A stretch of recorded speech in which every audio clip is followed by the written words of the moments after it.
It's a multi-pronged attack. You try to put people into positions, admin positions in Parliament. You certainly crawl all over our universities. You get into our boardrooms. You buy our companies, and then that way you try to tap into our communications, and that way you get, hopefully from their perspective, a 360-degree understanding of what's going on here, so you can better dominate it to your own advantage. Tim Marshall, former journalist, foreign correspondent, started writing books. A couple of people bought them, and you were kind enough to ask me about it. Tim, this week, our relationship with China has been under new, intense scrutiny. And quite a lot of the debate has been how we define our relationship with China. How would you define to the context to which China is a threat?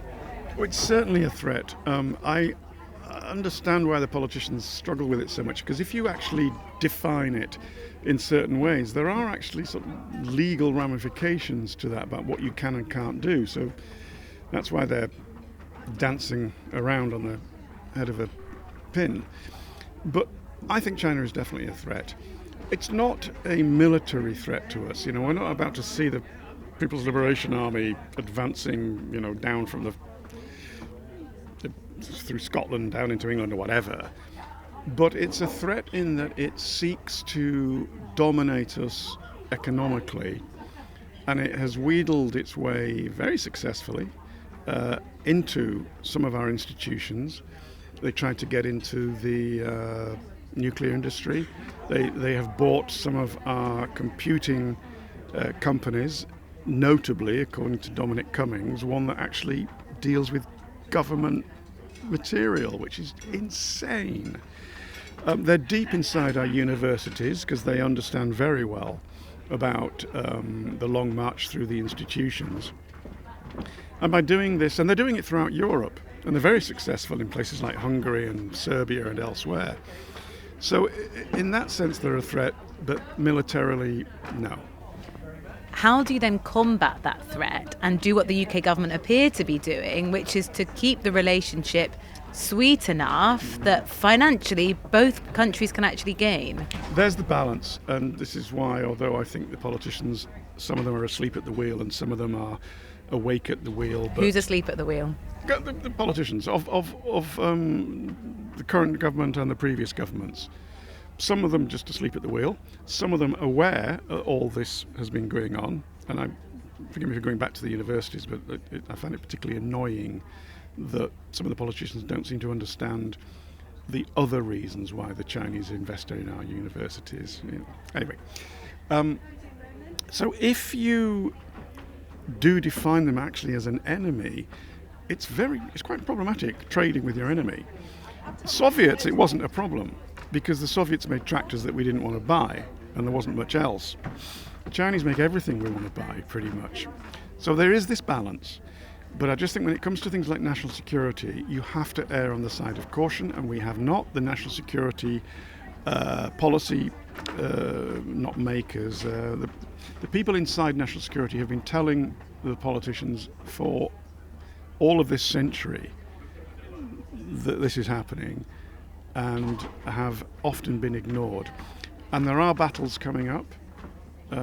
We know about the Chinese spy allegations. We know about Dominic Cummings' allegations about the Chinese buying a computer company. But the embassy is another one. The site of the proposed super embassy that the Chinese want to build is directly over some of the most sensitive cabling that carries some very, very sensitive information, including into the City of London, which is quite an important point. And we are humming and hawing. And it's difficult, because if you say, no, you're not building it there, you really anger them, and there's a problem with trade. If you say it's absolutely fine, well, you better build in some security around what's happening with the cabling. So what do you think the real risks are if the embassy goes where the Chinese want it to? It's a risk, it's not certain, but every embassy in the world is also a spy headquarters for that country. I mean, it's not a secret. It's the same with the UK. All our embassies have intelligence agents in them. All the Russian embassy here has lots of intelligence agents in it. So of course they would fan out and try to get what they can, and I am absolutely certain they would use all the tech they have to see if they can tap into any of these cables and do everything else that they can. I mean, it's a multi-pronged attack. You try to put people into positions, admin positions in Parliament. You certainly crawl all over our universities. You get into our boardrooms. You buy our companies, and then that way you try to tap into our communications, and that way you get, hopefully from their perspective, a 360-degree understanding of what's going on here, so you can better dominate it to your own advantage. It's entirely normal. If you were making the decision, which I know you're not, about what to do with the embassy then, what would you decide? Because there's risks both ways, is what you're saying.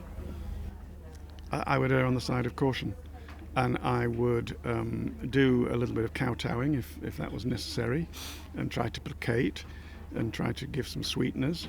But if I'm not a national security expert, I talk to one or two every now and again, if the advice was to the politicians, you don't want to do this, it is incumbent upon the politicians to listen to that advice.